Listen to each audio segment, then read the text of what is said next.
내년도 정부 예산이 올해보다 3.2% 늘어난 677조 원 규모로 편성이 됐습니다.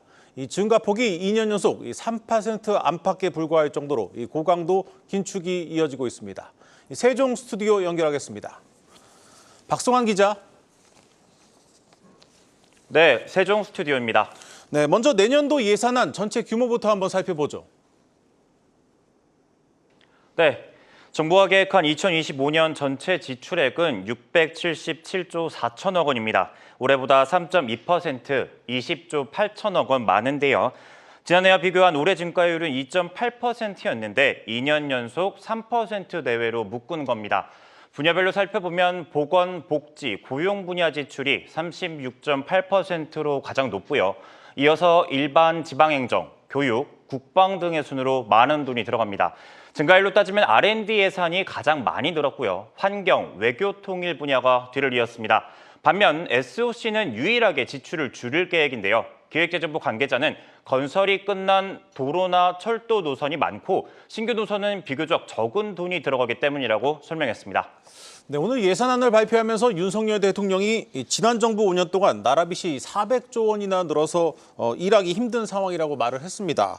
이 가뜩이나 인구 고령화로 좀 경제 활력이 떨어지고 돈 쓸 곳은 많아지고 있는데 이 나라 살림 꾸리기가 좀 만만치 않았겠습니다. 정부는 내년에 걷어들일 세금이 올해보다 15조 이상 늘 것으로 예상합니다. 이전해를 기준으로 매겨지는 법인세 특성상 올해 기업들의 실적 호조가 내년도 세수 증가로 이어질 거란 전망이죠. 앞서 살펴봤듯 지출은 관리하고 수입은 늘어나면서 나라 살림살이 적자는 14조 원 가까이 줄어들 것으로 보입니다. 이렇게 되면 내년부터 GDP 대비 관리 재정 수지 적자가 3% 이내로 들어오는데요. 장기적으로 GDP 대비 국가 채무 비율 역시 50% 수준에서 관리합니다. 미래 세대에게 1,000조 원이 훌쩍 넘는 국가 채무를 넘겨줘선 안 된다는 판단이죠. 윤 대통령 국무회의 발언 들어보시죠. 허리띠를 바짝 졸라매서 비효율적인 부분은 과감하게 줄이고 꼭 써야 할 곳에 제대로 돈을 써야 합니다. 건전재정은 우리 정부가 3번의 예산안을 편성하면서 지켜온 재정의 대원칙입니다. 다만 내년도 예산안에는 올해 세수 펑크가 반영되지 않아서 더 들어와야 할 세금이 늘어날 거란 점, 또 내년에는 정부가 깎아주는 세금 역시 최대로 예상되는 상황이어서 쉽지 않을 거란 우려가 나옵니다. 네, 이 재정 압박이 클수록 효율적으로 더 필요한 곳에 지출하는 게 좀 중요할 텐데 그렇다면 이 투자자 관점에서 내년도 예산안 가운데 좀 눈여겨봐야 할 부분이 있을까요? 맞습니다. 먼저 체코를 시작으로 원전 수출 붐을 띄우기 위해서 1,000억 원 규모의 펀드를 꾸립니다. 이와 함께 차세대 원전 등 연구 개발과 해외 진출을 위한 홍보 역량 강화에도 예산이 잡혔습니다. 올해 역대급 수출 실적이 예상되는 방산 분야에 대해서도 펀드 조성과 수출 보증 공급이 이뤄집니다. 이에 더해서 대규모 한류 콘서트를 시작으로 음식이나 뷰티를 아우르는 K 콘텐츠까지를 새로운 수출 주력 산업으로 키우겠다는 게 정부 계획입니다. 기존 주력 산업에는 역대 최대 규모의 예산을 기울여서 초격차를 만들겠다는 각오인데요.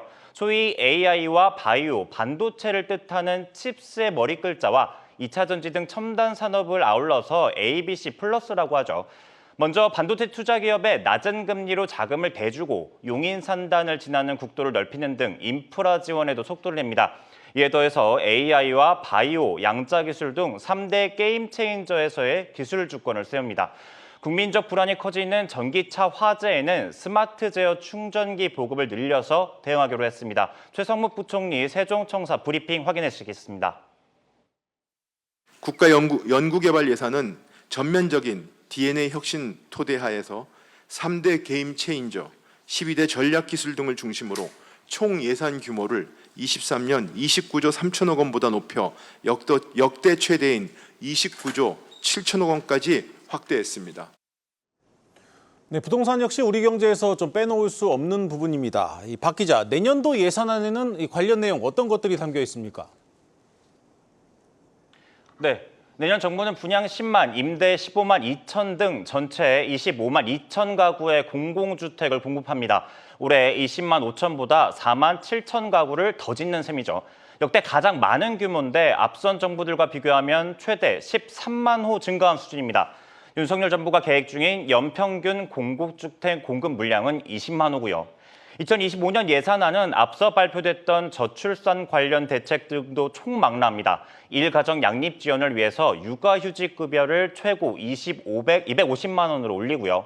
휴직자의 일을 대신 맡아주는 동료에게는 업무 분담 지원금을 줍니다. 뜨거운 감자인 배달비 관련 내용도 눈에 띄는데요. 소상공인들에게 연간 30만 원, 매달 2만 5천 원 수준의 배달비를 지원할 계획인데 배달앱 수수료 때문에 업주들의 부담이 커졌다는 지적이 있긴 하지만 실효성이나 방법을 두고는 논란이 예상됩니다. 잘 들었습니다. 세종 스튜디오에서 박승환 기자였습니다.